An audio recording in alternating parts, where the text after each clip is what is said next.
Tens of thousands of people constantly living in fear. Tibet's conflict with China is as intriguing as it is worrying. And to give us a window into their world, a fearless Adelaide filmmaker has taken the brave step of recording some of the disturbing realities. Paul Macon reports. We have the unshakable faith that we are not wrong.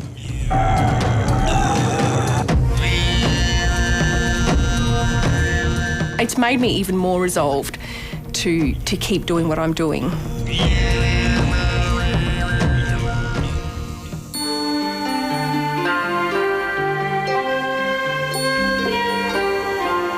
It's the roof of the world, a Shangri-La being ruled by terror. There's no freedom of speech, there's no freedom of religion, people are persecuted. And it's taken an Adelaide woman to turn the cameras on Tibet and shine a light on this Chinese-occupied region. Not in a sanitised way, as the ruling government would wish, but warts and all. I didn't think that enough people knew about the story behind the issue of Tibet. You see, one Chinese soldier's rifle fell down, one demonstrator, Tibetan.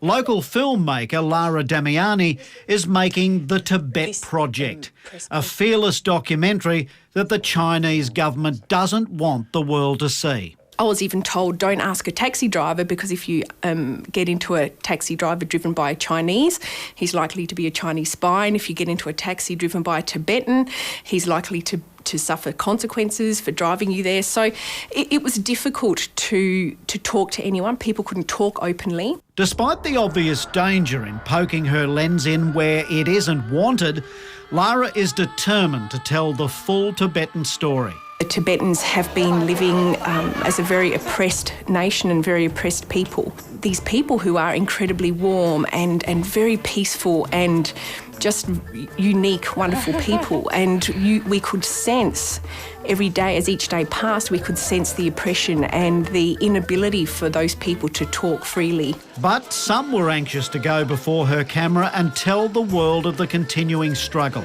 including the exiled Dalai Lama. We try our best, you see, to appeal Chinese government to look Tibet issue realistically. And firstly, they should know the reality. The Chinese government, you see, do not admit there is a problem.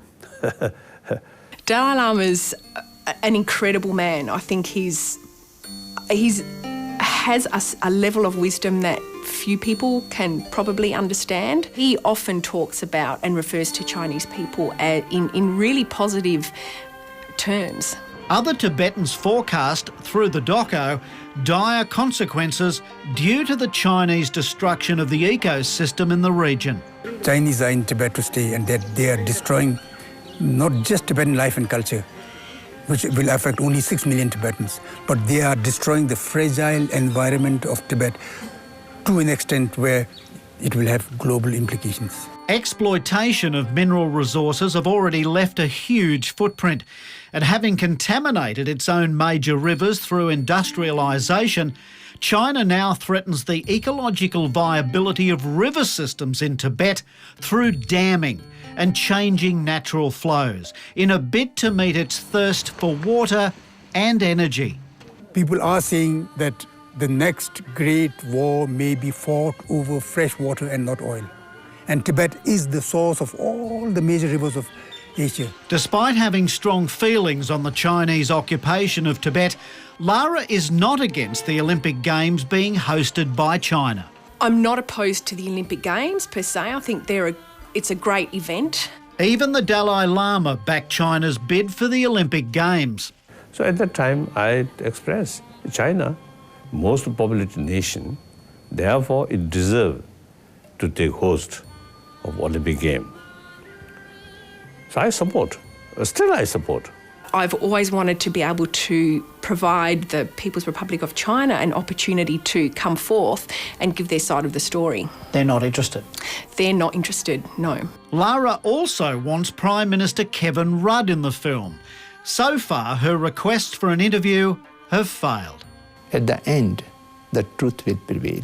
This is our belief. So on this belief, we are continuing. Fascinating stuff. Now, coming up tomorrow night, the world first study into stopping supermarket tantrums. We